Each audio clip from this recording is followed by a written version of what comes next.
Welcome back to Let's Talk. We have the financial physician here, Lou Scatigna, here to talk about this wonderful book that he's written. I guess after many years of teaching people about finance, you decided to write the book on it.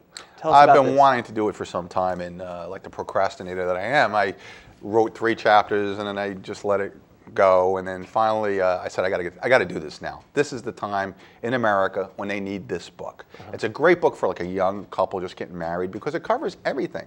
How to buy insurance and keep your insurance costs down, how to invest properly, how to do basic estate planning, how to become educated about financial stuff, and how to buy the house, how to buy the car. So it covers everything in a very easy to understand manner. It's not complicated. It's not rocket science. It's not going to make your eyes glass over. It's written in a very understandable way.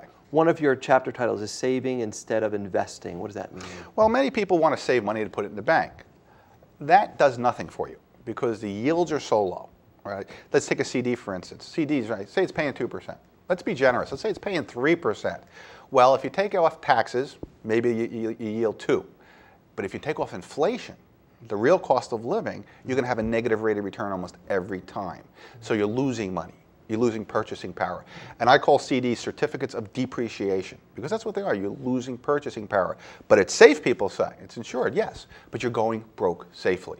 Investments, properly diversified in proper markets, have historically kept pace with inflation, and that's how you build wealth. When you walk into a bank, chances are you got more money in that bank than the bank president has because people who have money and who are wealthy have investments. They don't have savings. Savings are for emergencies, liquidity, and availability to you. Everything else you should find a suitable investment. Some would say in a down economy, keeping it in the CD is better, even, you know. Well, there's times when safety makes sense, don't get me wrong, but over the course of protracted lengths of time, being too safe is just as bad as being too aggressive because you never build any real wealth, and actually you're losing purchasing power. You're actually losing wealth over time. Now, you mentioned earlier about your radio show, and now it's expanded to XM radio. Tell us about that. Why did you want to get into radio? Well, I've always wanted to be able to share my thoughts on personal finance with a vast number of people, and I wanted to help people. On my radio shows, I don't have guests. It's just me and my listeners, and they call in, and I basically take any question on any money matter. I'm an accountant. I've been a financial planner for 20-something years. I've pretty much seen it all, and because of my radio show, I stay on the cutting edge of everything financial, whether it's politics, whether it's the healthcare bill, or whether it's taxation, whatever's going on, my listeners need to know about it. I try to inform them on the radio show. And my blog, which is thefinancialphysician.com. I archive my radio shows there. And then just this last August, I started a national radio show on XM Satellite Radio. We're on Sunday night, 6 p.m., following Glenn Beck on Talk Radio 165. But I archive my radio shows on the website so anybody can go to thefinancialphysician.com and listen to my radio shows anytime. Interesting. You talk about the internet. How has the internet changed your business? It hasn't changed my business so much because I deal with seniors. And many seniors are not computer literate. Right. So I'm going to send you an email. So I don't even know how to do an email. Right. So my clients, it's face-to-face kind of thing. We don't do a whole lot of email discussions. The internet's been good for research.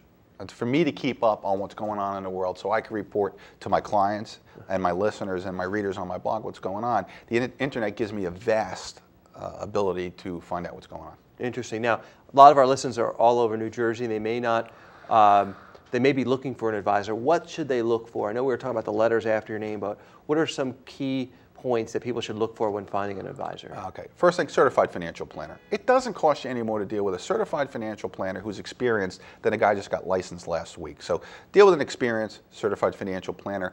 And if you're going to deal with investments, try to find an advisor who's going to work on a fee basis versus someone who's going to sell a commission.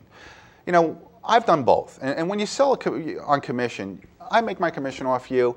I have no vested interest in you any longer, right? I'm looking for the next commission. I got to pay my mortgage next month, right? So you get orphaned. And I think during the financial crisis, so many people lost 30 and 40% of their money because their advisor wasn't looking out for them. They weren't getting the call. If you have somebody managing your money for a fee, 1%, 1.5%, 2%, whatever it is, they're on your side now. Number one, there's no conflict of interest to sell you something to make a commission because they're working on fees. And they have a vested interest in your account growing because there's more money they're managing, the more they make. Right. If your account loses money and their clients lose money, they take a pay cut, right? So they're on the same team with you. It's much more affordable. Fee-based advisors use no-load funds that are very cost-effective. And I switched my business years ago. I knew that that was the way to go. Interesting. What about estate planning? Do you work with attorneys and accountants in estate planning? That's why a certified financial planner is so important. They're your financial quarterback. They have relationships with these other professionals. I'm not an attorney. I don't do estate planning, but I know estate planning. So when it's time for them to get their will or their trust or their living will or powers of attorney, I refer them to an attorney that I know I'm comfortable with and is going to do a good job for them. Same is true of insurance people or other professionals that you need to pull in. I know you're not an economist, but when we look at the economy, I'd just like to get your input or feedback as to what you suspect the next 6 months to a year is going to look like in the recovery of the United States economy. Well, I think it's going to be very difficult. As a matter of fact, I think we're going to have another leg down later this year. The economy was in free fall. The Federal Reserve and the Treasury just stimulated big time. I mean, just printed money, flooded the system, and stabilized the banking system, stabilized the economy, but they've thrown everything at it now. Now we're going to see the next wave of mortgage defaults between now and 2011 because there's a whole bunch of adjustable rate mortgages that are going to be reset, and that's going to be another wave of foreclosures. And the big problem is going to be commercial real estate. Office buildings, strip malls, they're hotels. already in trouble. They're all in trouble right now, and they're close to being foreclosed on. It's going to be a big hit to the banking system. Another big concern I have is potential inflation down the line. The Federal Reserve is printing money like mad. The U.S. Treasury needs to borrow $3.5 trillion this year. Why so much?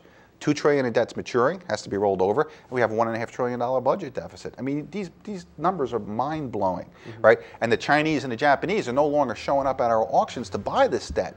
So if there's nobody to buy it, who's going to buy it? The Federal Reserve is going to buy it by printing money and buying that debt, which is highly inflationary, and I think it's going to cause a major problem in the value of the U.S. dollar in the years to come. Equal to the 70s? Yes, or worse. Or worse. Or worse. Right. You know, history shows us many times that you can't print money like we're doing it and not result in inflation or even hyperinflation like Zimbabwe has just experienced or the Weimar Republic in the 1920s. Interesting. Well, we have to go. I appreciate you coming by. The financial physician was here, Lou Scatigna. Thank you for joining us. Thank you for joining us. We'll see you again next time.